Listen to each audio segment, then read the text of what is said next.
Hey everybody! So this Musicians on Couches, we have a really special guest. And you probably don't know the name, readily off the top of your head. It's Colin, C-O-L-I-N, Peterik or Peterik, I'm not exactly sure how we would pronounce it for sure, P-E-T-E-R-I-K. He's got a new album coming out. And you might be saying, well, who's Colin Peterik? I never heard of this guy. All right, well, you've heard of his dad, though. Because if you watched Rocky ever, or commercials of Rocky, or commercials about commercials of Rocky, or walked by somebody watching a commercial about Rocky, you've heard Eye of the Tiger. Right? And if you've been to a ball game, or a boxing match, or a hockey match, you've heard Eye of the Tiger. His dad wrote those tunes. His dad wrote a bunch of iconic tunes, two of which, Eye of the Tiger is one, and the other one is Vehicle. And I'm going to play little bits of those throughout this interview. This is a really good interview. He's a really cool guy. He's young. I think he said he was like 32, and compared to me, that means I'm like a million. So, all right. Anyway. Let's go right to the interview, right now. Here we go.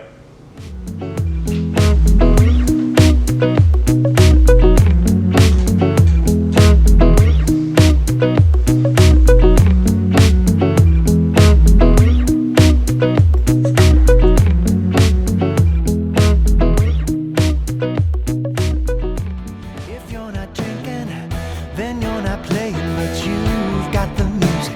You've got the music in you. Don't you? Down on the west coast, I get this feeling like it all could happen. That's why I'm leaving you for the moment. You for the moment. It's true. It's true. You're falling hard up a show way. I'm feeling hot to the touch. You say you miss me and I wanna say I miss you so much, but something keeps me really quiet. I'm alive, I'm a lush. Your love, your love, your love. I try to make it fun. First off, welcome to Musicians on Couches Drinking Coffee. This is my producer. His name is Walter Wannabe, and I tell this joke every single show. He truly does the bare minimum. That's all we need to hear about that guy. There you go. He does the bare minimum. Awesome. And I have a new character coming up soon. He's called Sock Puppet Pesci. So that'll be interesting when I bring him in. He's going to be a stagehand. That's another joke I can't. Just as long as you keep the ventriloquism down, Yeah. No, I got him. You can see me later. So you have a very cool story. I did my research. Well, the producer did. Again, very little research. He did very little. But we would be remiss if we didn't talk. So I was a music director on Carnival Cruise Lines for 10 years. And I played drums. I led the band. And I don't think we started a show without the song Vehicle. So I just want you to be aware of that. Written by your dad. Yep.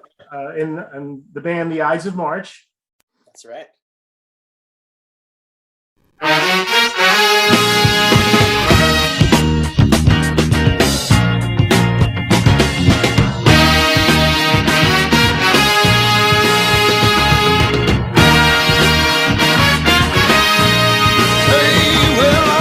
Stranger in the black sedan, won't you hop inside my car? I got pictures, got candy, I'm a lovable man. That's right. Fantastic. So let's talk about that family dynamic coming up, because your dad wrote so many hits, Eye of the Tiger, and of course Vehicle is so well known. That horn line is like you can't do that horn line and not everybody know what you're doing once you do that horn line. It's iconic, yes. Yeah, it's an iconic line. So growing up in that atmosphere, and I read that on your album, you played all the instruments. On a lot of it, I did. Yeah, I ended up playing the drums. I was like self-produced. I did drums and keyboards, percussion, vocals, background vocals, just layering stacks and stacks and stacks. Right. Like some of my favorite artists that did the same thing. Todd Rundgren, Mike Oldfield. McCartney put out several albums where he plays everything, and I'm exactly a big fan of his the later ones were okay, but I'm a big fan of the very first McCartney album where he just played everything, and the Yeah. great songs on Every Day I Just Want to Be With You. That's a great song, and praised. So in growing up in that household with your dad writing hits, was he home? Was he touring? Did he encourage you? Did you jam with him? Let's talk about that for a bit. Yeah, he was home a lot. Some of my fondest early memories are just being woken up by the sound of him playing grand piano in our living room at 6:30, 7 in the morning. And at the time I was like, just, shut up. I'm trying to go to sleep. It's a school day, whatever. I'm trying to sleep in. But looking back, I think those early morning lullaby wake up sessions are kind of what put the bug in my brain that, hey, this music thing is more than just a pastime. This is an important thing. Right. Yeah. And so did you gravitate toward a particular instrument first, or did you kind of like knock around everything like you do, or just having the grand piano around ever since I was a kid, it's always just easy to walk up to it and just start plunking notes. Right, so, right. I would, I'd go there and just, play this. The first song I ever learned is the Thunder and Lightning, where you literally just play the lowest note and the highest note and go, boom, ding, boom. Right. And I remember thinking I was so powerful that I had the ability to play such a wide range of notes as like a 2-year-old, it's empowering. So I definitely gravitated towards piano first. And I took piano lessons. I took music theory class at school. And then eventually, my dad taught me some basic guitar chords, and then just learning how to play drums, kind of self-taught. And then eventually I kind of wrapped everything together in a way that works for my songwriting style and my production style, What do you consider yourself? What's your primary instrument? I would consider myself primarily as a songwriter. Okay. So it kind of takes elements of every instrument that I know how to play, but I'm probably most proficient at keyboards, pianos, working out harmonies and chord progressions on a keyboard for sure. So I don't know when Eye of the Tiger came out, which was dan dan dan dan, great, another iconic lick that once you hear it, I make. Although I still tour, I used to tour with Dick Wagner. I don't know if you know who he was. He was Alice Cooper's guitar player, and he played for Lou Reed. And I toured with him for a long time. And Mark Farner from Grand Funk. Yeah.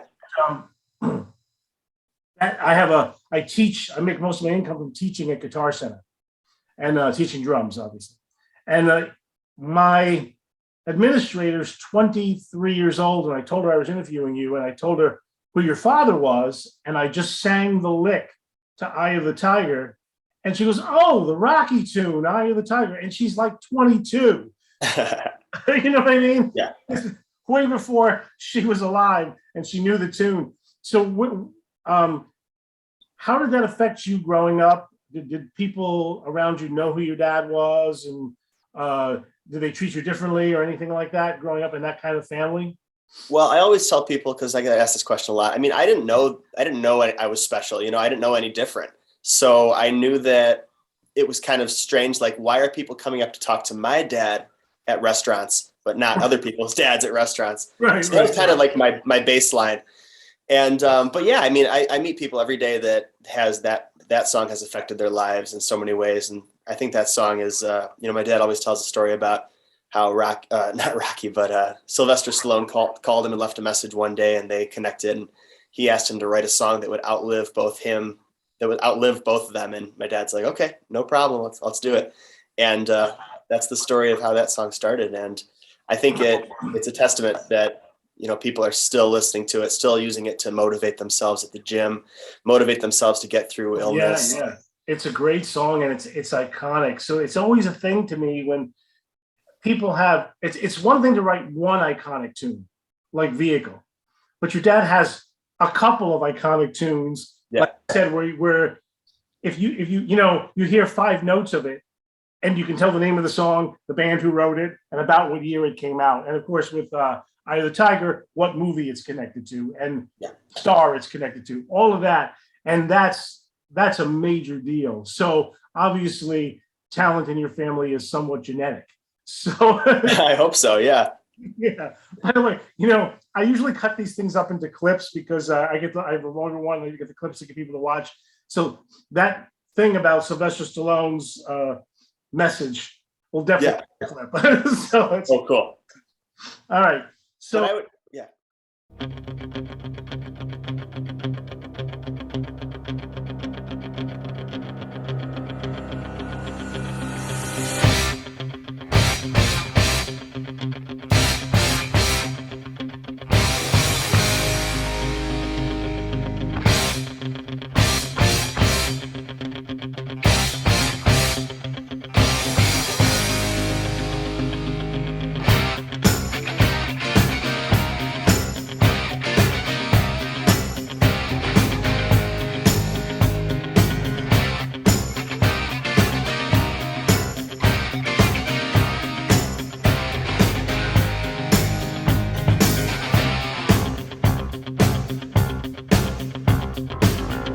Rising up, back on the street. so Yeah. My time. what?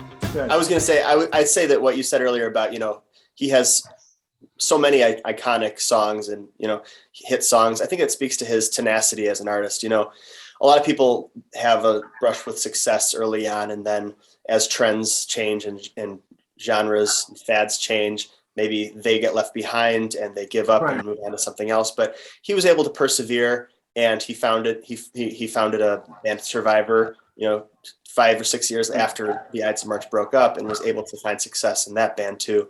And I've always found that as inspirational, that just to have that tenacity as a songwriter. Well, longevity is a thing. There aren't that many. Even the Beatles themselves, really 9 years. That's really where they lasted. And even though individually they were still writing, even when they passed or whatever, the band itself lasted 9 years. But the songs obviously have carried much further than that. Yes. I started playing drums because I saw Ringo Starr playing it on the Ed Sullivan Show. Mm. And I'm told that I went and got 2 pots and pans and I playing, right? And for some reason I gravitated to that. And then, that was it. That was all I wanted to do was, my drum, as as the song says. It's all I ever wanted to do. So when do you start realizing in your life as a teenager that, hey man, I think this is the way I want to go? I think, because there's a big difference, and it now, between playing around and even just doing little local gigs and the career. Because the career does this. Yeah. How big you are, the career does this.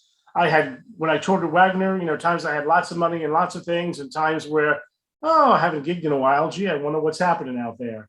And so when do you decide, and seeing your father's career, which even though it's great and long lasting, still you see that roller coaster that happens. You decide, this is for me. I'm gonna do this. And what makes you decide? Well, it's definitely a huge undertaking. You have to be able to look at yourself in the mirror and say, hey, you are a solo artist. You are a songwriter. This is who you are. The first step is, if you can't believe it yourself, then how are you supposed to get anybody else to believe it? So that was kind of a mental battle, I think, that a lot of artists face, is like, what am I putting on? What am I putting out? Is this true to who I am? And at the end of the day, you kind of just have to take a step back and say, listen, I'm going to make the art that I want to make.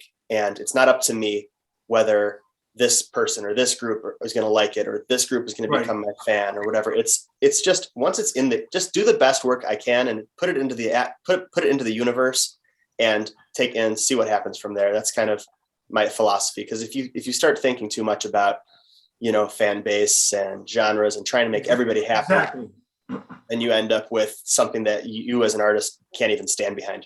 Right. One of the things I always tell my students, and this is just as a drummer, and I live by this, I only play for me. Mm-hmm. It's the only person I play for. Because whether I've played 10,000 seat arenas, which I've done, or played little clubs with one person in them, which I've also done, I need to provide the same show of excellence. So the only person that I know is going to be at every show is me. Yeah. I'm guaranteed to be at every single show. So if I'm only playing for me, then I'm not worried about who likes it, who doesn't. I just want to do a job that the next day I can be proud of. Well, I did my best and did a good show. Or I can be honest and say, oh, wow, I really screwed up that ending. I I better work that out for the next show, right? Because you got to get about that stuff too, especially when you're on a cruise ship and you're doing whatever 12 shows a week. You know, you screw up. So, about what age was that where you said, yeah? Was it in your teens? Because you're still relatively young. You know, I'm 60, which in your years is like 7,000. So, so no, honestly, yeah. I mean, I pursued my first real serious band probably when I was 18. It was a progressive rock band called Lobster Newberg. I think you can go scour the internet archives, progarchives.com, for some, if you want to listen to some old progressive rock from when I was a teenager. I love progressive rock.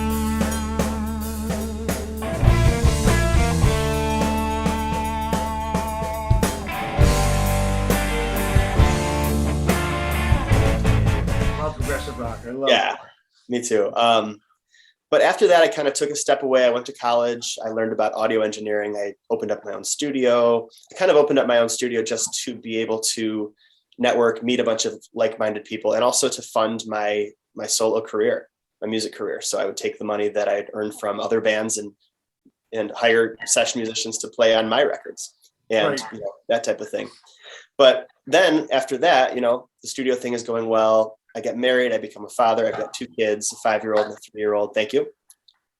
And that's my proudest achievement for sure. I mean, music aside, it's being a father and a husband. But over COVID, I kind of took a step back and I was like looking at my catalog as an artist. I'm like, you know, there's a lot of great stuff that I haven't released, a lot of great original music that hasn't given its time in court, you know, its chance in court.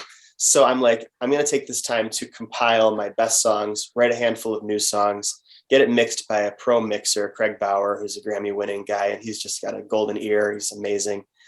And over the past 2 years, I put together a really special album of 12 songs, and I'm continuing to write. I put a band together. We're headlining shows, and I've got an agent and a manager, and it's all starting to come together. So I would say it's a lifetime to get to this point, and it's a big hill to climb, but just starting to climb, you know, that's the least you could do. And sometimes you slide backwards, but as long as you keep going in that direction, you're on the right track.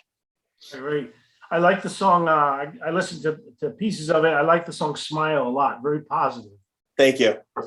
And I got a kick out of that. And Cocaine Nights was a cool tune. Yeah. That was reminiscent to me of some old Fleetwood Mac. I thought about some old Fleetwood Mac stuff that had come out. And I want to talk to you a little bit about, because I tried to get some research on this particular band that you're a part of, and I think it's a band, is the Brooklyn Charmers. Yes. That's a Steely Dan tribute band? Yes. All right. If that drummer ever leaves, I want to audition. I want to raise my hand. All right. Same thing, if your dad's going to go on tour, I want an audition, because I've played Vehicle so many times, I'm fine with that too. You know? Yeah.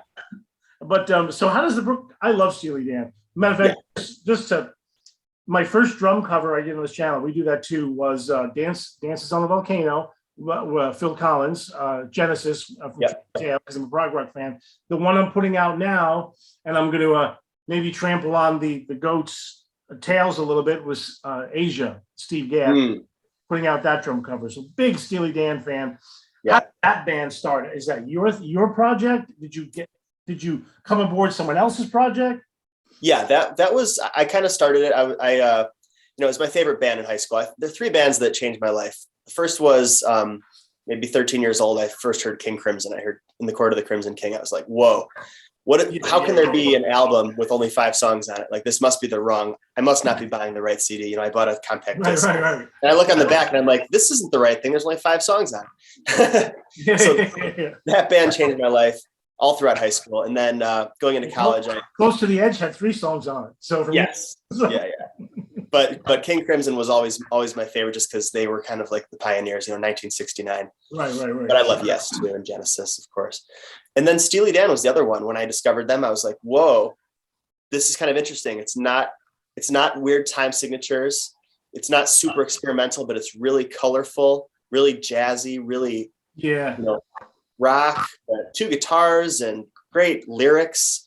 And so I just was drawn into their mystique right away. When I heard Asia on the radio, I think I was driving to school in senior year, and it was in the middle of the drum solo in the middle. And I got to school and I was already running late because I wasn't exactly the best student in the world, but I had to stay to the end of the song to hear what it was. And it's like, and that was, of course, Asia by Steely Dan. I was like, holy. Right. So I went to Best Buy after school that day, and I bought up the whole Steely Dan section on CD. Oh, but, wow. Yeah, so that's been a huge thing. And my wife and I would always road trip and just listen to Steely Dan just nonstop. So we bonded over that. And then after college, I kind of called up all my old buddies from high school, and I was like, hey, we should finally do that Steely Dan tribute we've been talking about. And they're like, yeah, let's do it.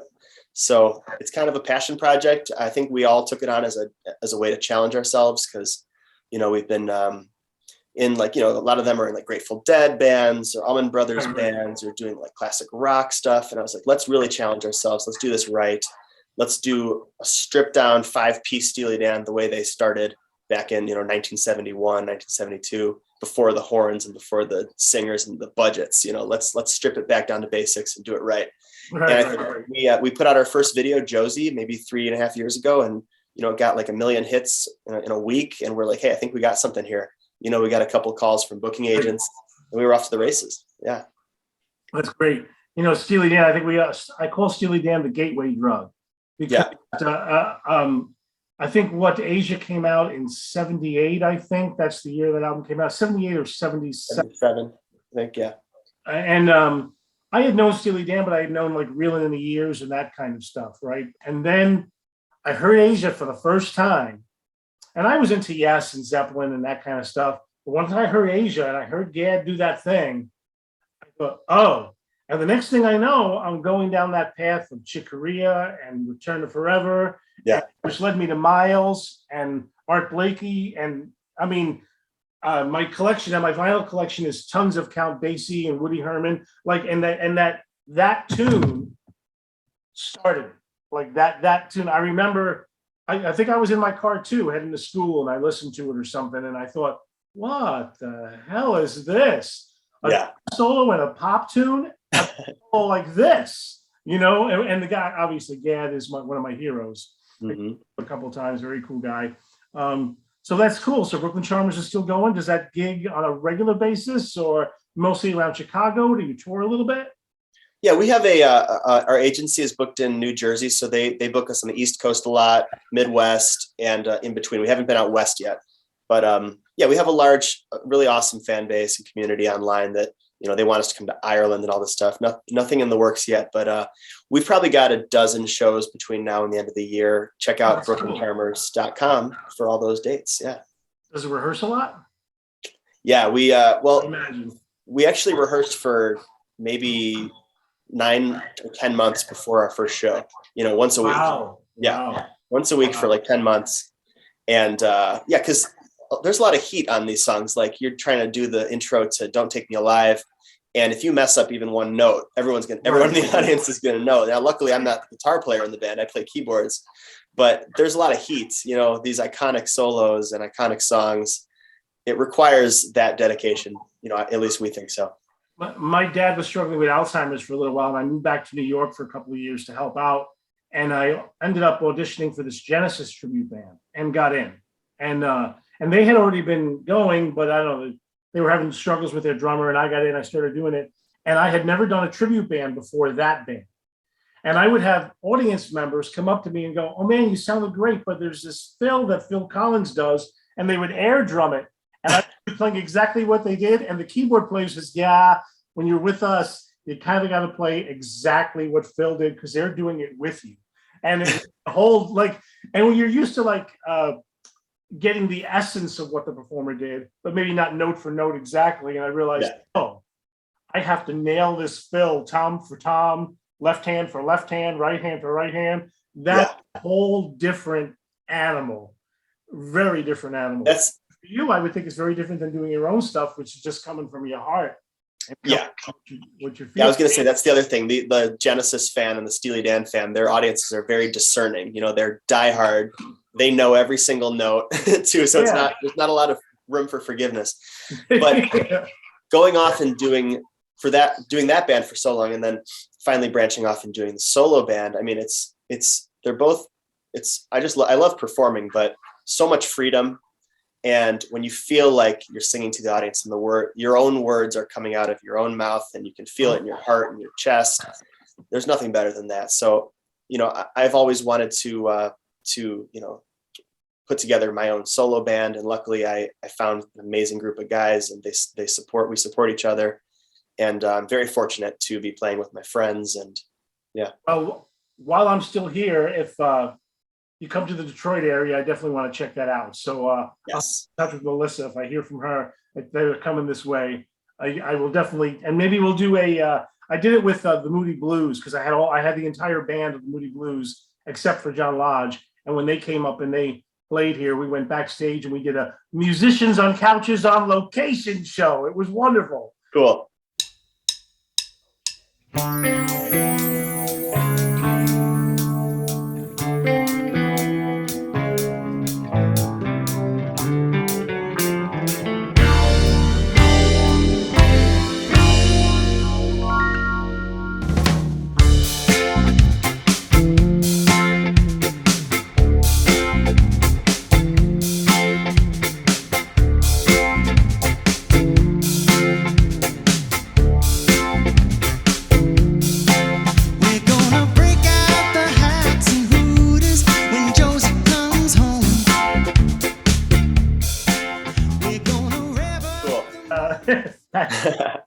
So let's talk about the Jam Lab. That's your studio?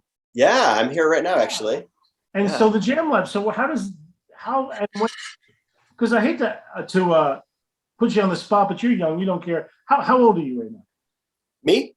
What's your age? Yeah. I'm 32. 32. All right. Compared to me, you're a hatchling. So okay. So I'm gonna be 60 in 5 weeks. So I'm just coming out of the pandemic, just starting to get the gig again. Yeah. And I'm actually even thinking about moving to Nashville. I got some friends. I'm friends with Felix Cavalieri from the Young Rascals, and I'm thinking just because there's more work down there, and maybe I can break in. I don't know. It'd be a big move for me. But the Jam Lab. I mean, you've got Steely Dan project, you got your own project, and then you own a studio. So let's talk about owning a studio at 32. That seems to me as a musician who's not always struggled, but that would be like being the king of the world. You know what I mean? Yeah. Sometimes it feels like I'm the king of the world. Other times it feels like an enormous amount of pressure on my shoulders, you know, to keep this place, keep it busy, keep people coming through the doors. But luckily we've had a lot of support in the community, and ever since day one, we've been bringing in music groups, local schools to do their recitals, and just bringing kids through the door. You know, people that like music, they walk in and they look everywhere and they see the studios and the microphones, and they're coming in to do their school, you know, music school recital. But guess who's calling me next week to do a demo? You know, so we've always been pretty good about figuring out ways to get people through the door, to raise interest in music and local musicians in our community. And I think that's probably what we do best, is just being a place in the Chicago suburbs that you can go, entry-level studio. There's no judgment here. You know, it's like, I'm going to help you. I'm going to hold your hand if you need it. And how does it come to be though? Was it 10 years ago or something? And you said, hey, let's do this in my basement. And then it grew. Or how does this happen? Or a couple of guys buy a building like this? I want to hear the nuts and bolts. Yeah. So I did record out of my parents' basement towards the end of high school and during college, probably until I was 22 or 23. And I was having bands come in, walk down the basement stairs. You know, my mom would come in with cookies on a plate sometimes, you know. And eventually it came time where we were like, you know, let's buy a building. because obviously my dad is in the music, and he wants a place to rehearse with his bands. And my mom is getting sick of loud rock music coming through her wood floors every single morning and night. So we kind of got together and we're like, let's get a place. Let's build the place of our dreams. Let's build it into exactly what we want. And it turned into a hybrid recording studio / event rental space / rehearsal stage / music video production suite.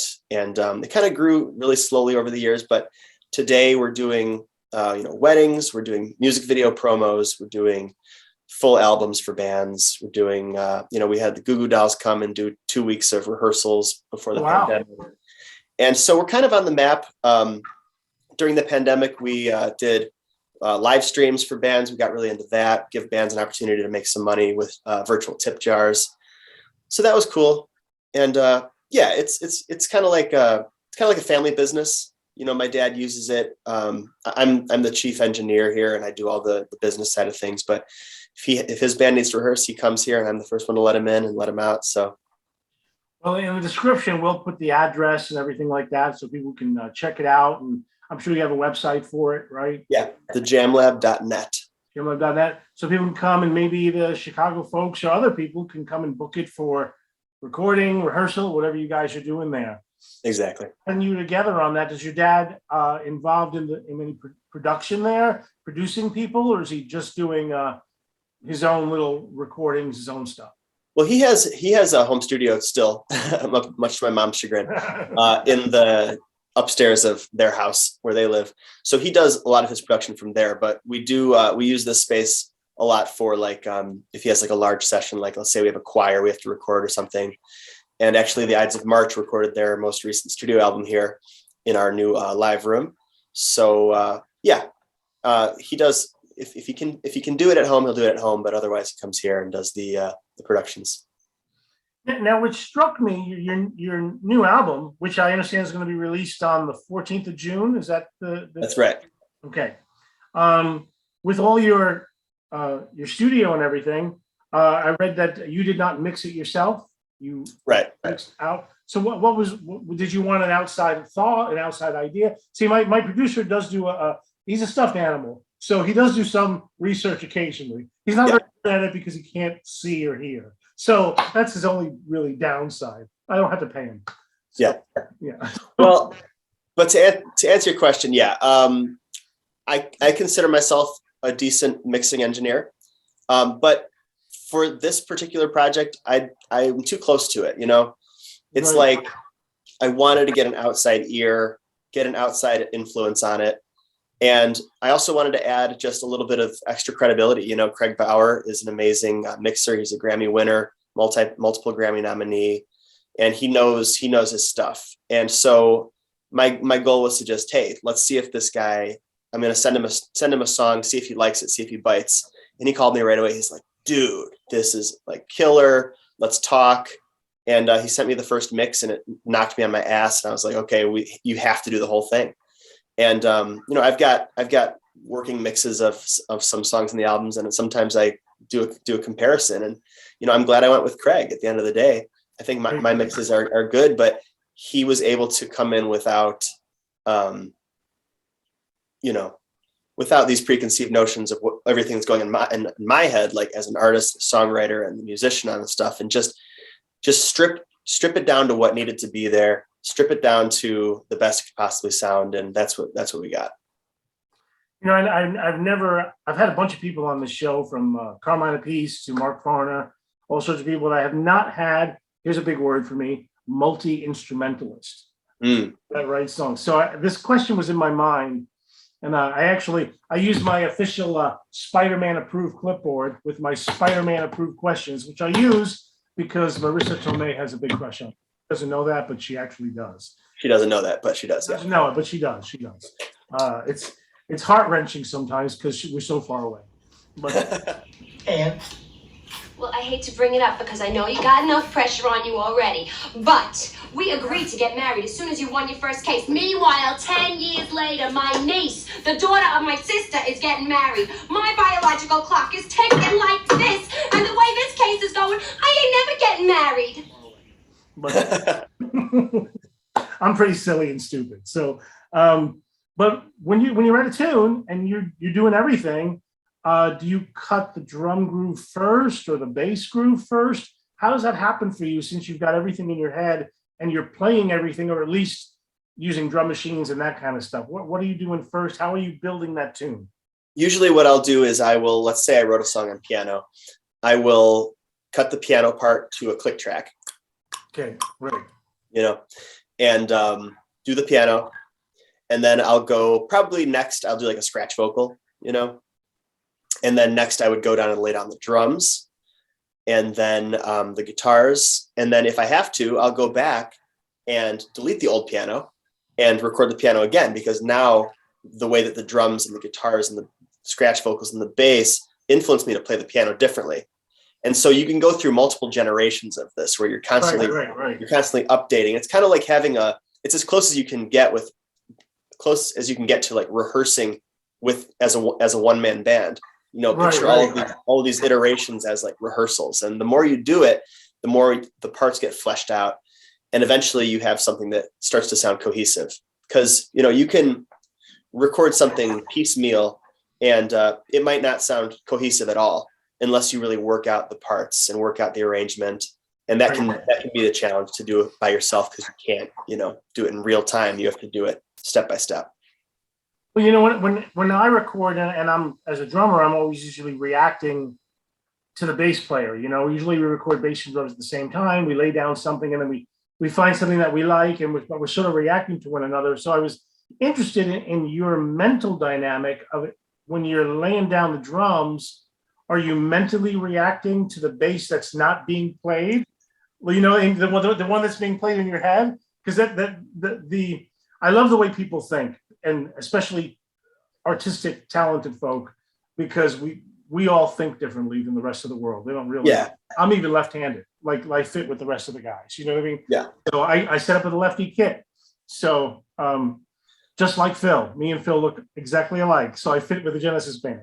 Anyway, so how are you doing that when you lay down your tracks? Are you thinking about the other sounds in your head, especially drums reacting to the bass in your head? How's that going? Yeah, I would say that if a song is really bass driven, let's say there's a real heavy bass riff that drives the whole song, you kind of need to do that first before doing the drums. But if it's something where it's like a ballad, or maybe like a more rock thing with acoustic guitar or piano, you can kind of fill in the bass later. And then, like I said, if the bass part comes in and does something really cool that doesn't fit with the kick drum pattern, well, guess what? You can go back and redo the drums. Right. So I think the goal is to serve the production, serve the song. You don't want to, if something is a great bass riff, that should be the thing you start with. And build from there, kind of build around what the most important pieces of the song and fill in the rest as you go. So have you put the band together now to do your tunes live? Yes. Yeah. How many pieces are you using? What are you using? It's just a 4-piece band. So I'm up front on guitar and keyboards.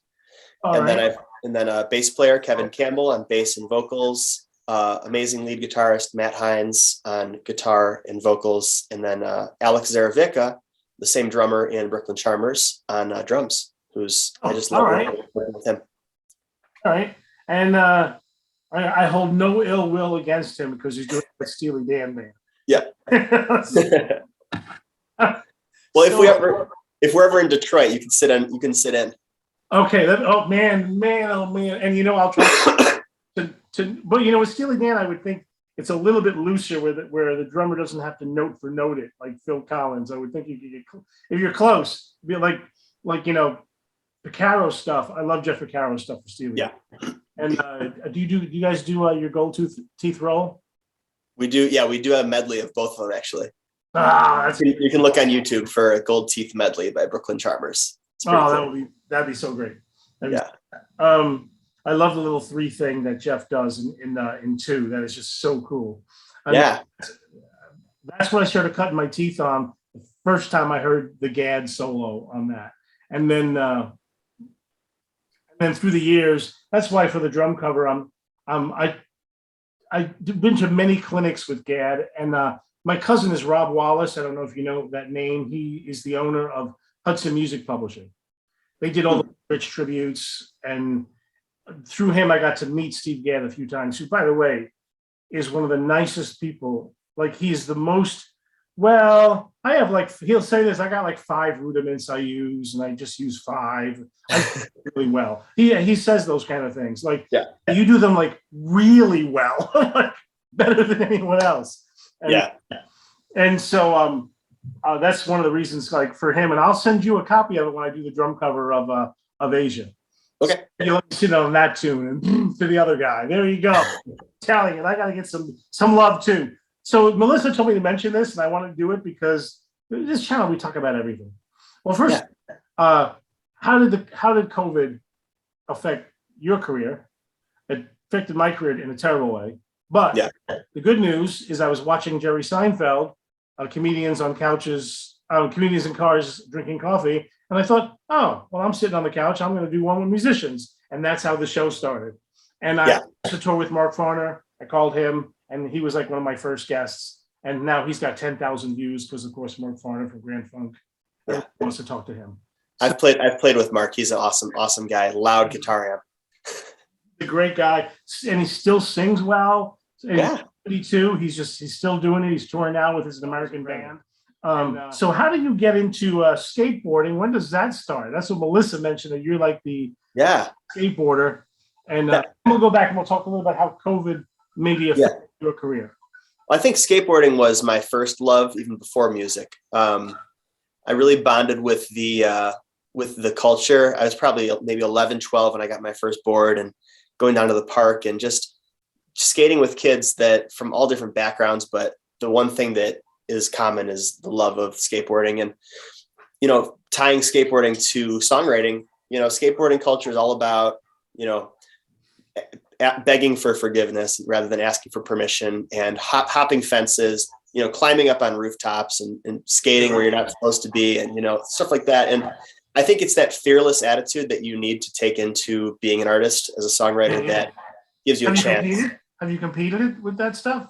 Oh, no, not really. I used to be pretty good. Maybe when I was 18, I was like, lip sliding down like a 12-stair handrail, but it gets too dangerous. And then, you get the wife and the kids, and it's like, you can't put your body at risk like that anymore. Right. It's just not worth it. But so I take my chances now with my songs, lyrics, and especially with a new kid. Yeah. You got to be a little careful with that. Yeah. My daughter's 34, so she's already past the. Right. Well, you got to worry about grandkids then soon. I have grandkids. I do have 3 grandkids.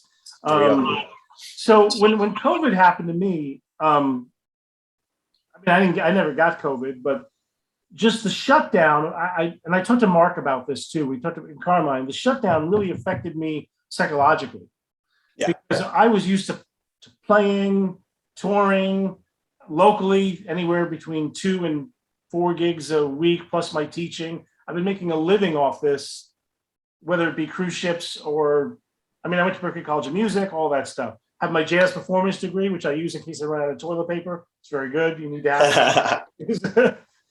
Berklee was a really good school. I learned a lot, but I don't know why I did jazz performance. So there was so many other better majors to take than that one. But I really kind of lost my identity for a little while.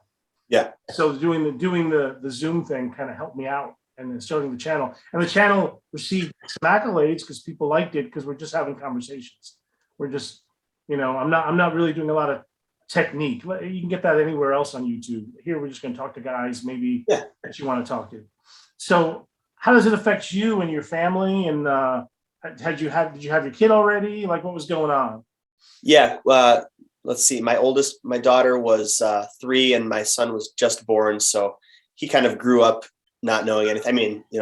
Right. What do they know about their surroundings when they're that young anyway? But no, the kids handled it okay. But I think, what you mentioned is like having the ability to pivot and do something else that is innovative and just keeps you mentally in the game. That's crucial. So like when our first, we're about to head out on the road with the Steely Dan band, and we get a call that like, hey, this show is being rescheduled to next month. And then a week later saying, okay, this show that was scheduled to next month is being rescheduled to 2021. Right. And then 6 months later, hey, this show is being rescheduled to 2022. And it's like, well, geez, like what is actually going on here? So having the whole calendar of gigs and drop out, and then now it's not safe to have bands in a closed space. Well, now how do we do the recording studio thing? It was really challenging. And one of the ways that I pivoted was, we started doing content on the internet where we would do covers of songs from remotely and then stitch them together and put them up on YouTube and Facebook, just to kind of let people know that we're still around. And then kind of with the Jam Lab, setting up and doing the live streams we'd have solo artists come and do a live stream for the internet, and they would have the opportunity to make tips, virtual tip jar stuff. And so putting my energy into helping the community, helping artists, because these are artists that also lost gigs and lost income. So helping them out made us feel good. We got a couple little local news shout outs and stuff. So it's really just about refocusing energy, pivoting to something that keeps your head in the game, and trying not to let it affect you mentally. I mean, there was a lot during that first lockdown where it's just, okay, well, what are we doing today? I guess we're going to just get through the day as best we can, order some takeout and, drink alcohol tonight.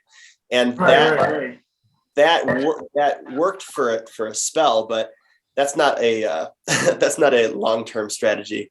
So focusing on our health, focusing on what we can do with what we love to do with music, that was really the lifesaver, I think, during the past 2 years. I think that's what it is. I think the ones who survived, I know a few guys who just kind of quit the business, but the ones who survived were able to find a way. And that's what really this whole thing was. Because 6 months I was depressed, very depressed.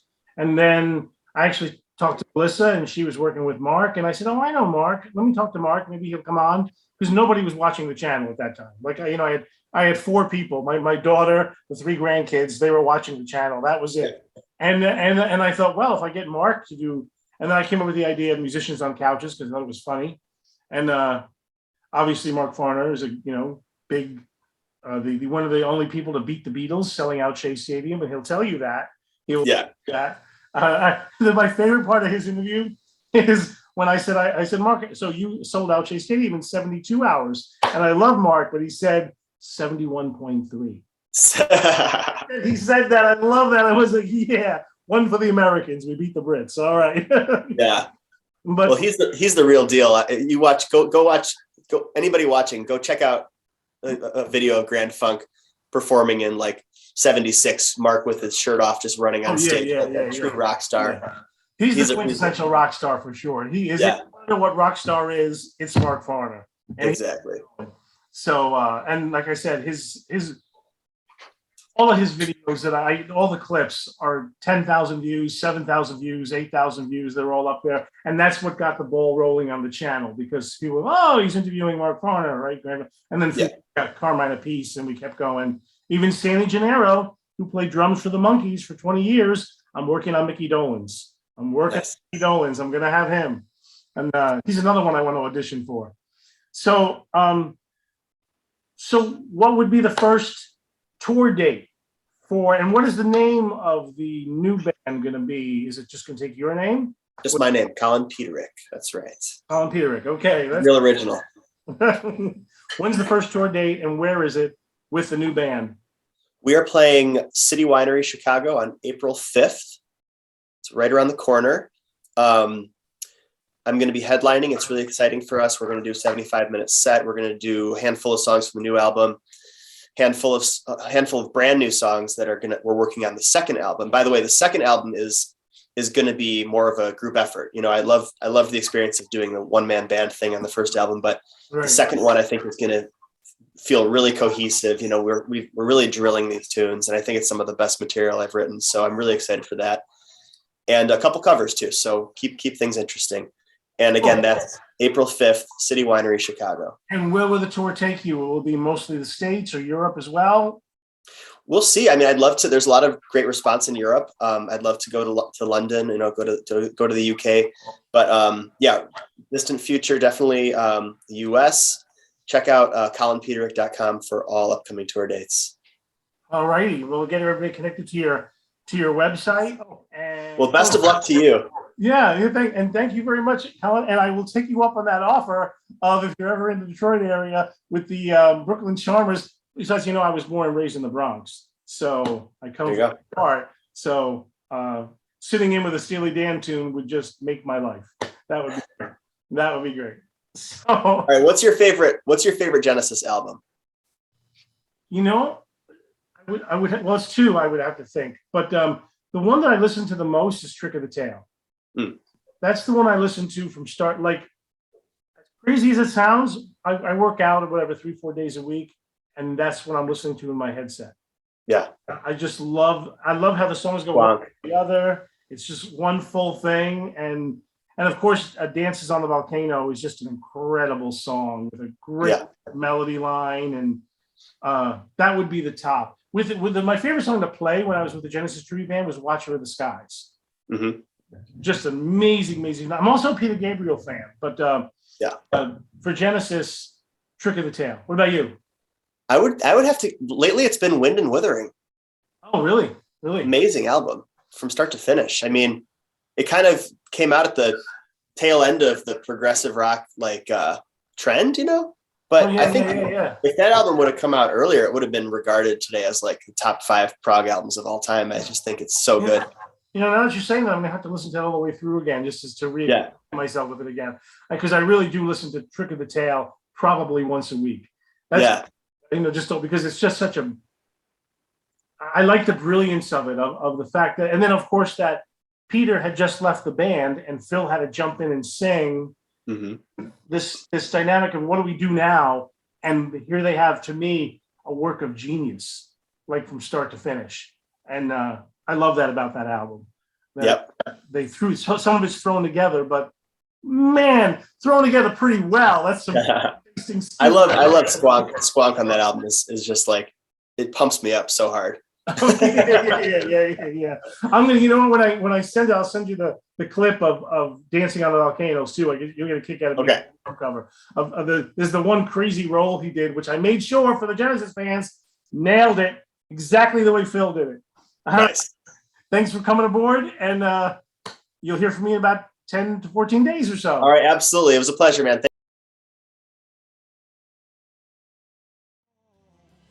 Thank you. Bye. See ya.